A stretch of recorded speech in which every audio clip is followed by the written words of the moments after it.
ક્યારે એવું બન્યું છે કે કોઈ સંબંધ પૂરો થઈ ગયો હોય પણ ખરેખર પૂરો થયો જ ન હોય?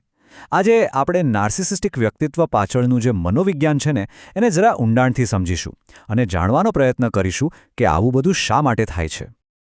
અને આજ તો એ સવાલ છે જે ઘણા લોકોને મૂંઝવે છે, ખરું ને? બ્રેકઅપ થઈ ગયું, બધું પતી ગયું, છતાં પણ એ લોકો શા માટે સંપર્કમાં રહેવાનો પ્રયત્ન કરે છે? કેમ કોઈ નાટક કરે છે અથવા કોઈને કોઈ રીતે જીવનમાં પાછા આવવાની કોશિશ કરે છે? જવાબ કદાચ એ નથી જે આપણે સામાન્ય રીતે વિચારીએ છીએ. આ સમજણનો પાયો છે. આ જે બધી વર્તણૂક છે ને એ પ્રેમમાંથી નથી આવતી.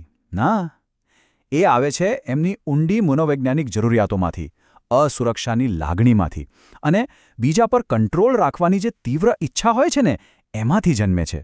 જુઓ, આવી પરિસ્થિતિમાં સૌથી મોટી ગેરસમજ એ જ થાય છે કે આને પ્રેમ માની લેવામાં આવે છે. પણ હકીકત એ છે કે આ સંબંધ પ્રેમ વિશે છે જ નહીં. એ તો સત્તા અને નિયંત્રણ વિશે છે. અને આ તફાવતને સમજવો ખૂબ જ જરૂરી છે. એક હેલ્ધી, સ્વસ્થ સંબંધનો પાયો શું હોય? પ્રેમ, આદર, ભાગીદારી, બરાબર? પણ જ્યારે આપણે નાર્સિસિસ્ટિક સંબંધની વાત કરીએ તો એનો પાયો જ સત્તાનો હોય છે. અહીં સવાલ એ નથી કે આપણે સાથે ખુશ છીએ કે નહીં. સવાલ એ છે કે કોણ કંટ્રોલમાં છે, કોણ વધારે મજબૂત છે અને કોણ નબળું. એમના માટે કંટ્રોલ એટલે જાણે શ્વાસ લેવા બરાબર. એમની દરેક ક્રિયા, દરેક પ્રતિક્રિયા પાછળનો મુખ્ય સિદ્ધાંત એક જ હોય છે: પરિસ્થિતિ મારા હાથમાં રહેવી જોઈએ. જરા વિચારો, એમને સુરક્ષિત લાગે છે ત્યારે જ્યારે બધું એમના કંટ્રોલમાં હોય. એટલે જ્યારે કોઈ પાર્ટનર સંબંધ છોડીને જાય છે ને ત્યારે એમને એવું નથી લાગતું કે સંબંધ તૂટ્યો. એમને લાગે છે કે તેઓ હારી ગયા. અને આ હારને જીતમાં બદલવા માટે એ લોકો મેનિપ્યુલેશન, ભાવનાત્મક બ્લેકમેલ અને ઘણીવાર તો બાળકો કે કોર્ટ કચેરીનો પણ એક સાધનની જેમ ઉપયોગ કરીને કંટ્રોલ પાછો મેળવવાની કોશિશ કરે છે. બહારથી ભલે ગમે તેટલા આત્મવિશ્વાસુ દેખાય, પણ આ વ્યક્તિત્વની અંદર એક ખૂબ જ નાજુક અહંકાર, એક ફ્રેજાઇલ ઈગો છુપાયેલો હોય છે, જે સતત તૂટી જવાના ડરમાં જીવતો હોય છે. લોકોની સામે એમની છબી એકદમ પરફેક્ટ હોય છે. તેઓ શાંત, મોહક અને એક સારા વ્યક્તિ તરીકે દેખાવાનો પૂરેપૂરો પ્રયત્ન કરે છે. આ એમની દુનિયા છે જે એમણે કાળજીપૂર્વક બનાવેલી છે.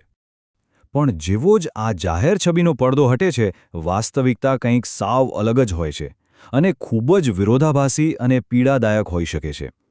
અને આ જ અસુરક્ષા છે જે વિનાશક વર્તનને જન્મ આપે છે. એ લોકો અસ્વીકાર કે સહેજ પણ ટીકા સહન નથી કરી શકતા.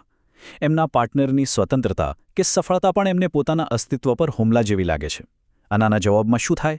એ લોકો સજા આપે છે, દોષનો ટોપલો બીજા પર ઢોળી દે છે અને પાર્ટનરને ભાવનાત્મક રીતે તોડી નાખવાનો પ્રયત્ન કરે છે. આ આખી વર્તણૂકને સમજવા માટે નાર્સિસિસ્ટિક સપ્લાયનો કોન્સેપ્ટ સમજવો બહુ જ જરૂરી છે. આ એક પ્રકારનું મનોવૈજ્ઞાનિક બળતણ છે, ફ્યુઅલ છે, જે એમને બીજાઓ પાસેથી મળે છે. આના વગર એમની જે આત્મછબી છે એ ભાંગી પડે છે. તો આ સપ્લાય એટલે શું? એ કંઈ પણ હોઈ શકે. કોઈનું ધ્યાન ખેંચવું, વખાણ મેળવવા કે પછી ગુસ્સો કે દુઃખ જેવી તીવ્ર ભાવનાત્મક પ્રતિક્રિયા મેળવવી. એમના માટે પોઝિટિવ કે નેગેટિવ ધ્યાનમાં બહુ ફરક નથી, બસ ધ્યાન મળવું જોઈએ. અને આ જ ડર છે, આ સપ્લાય ગુમાવવાનો ડર.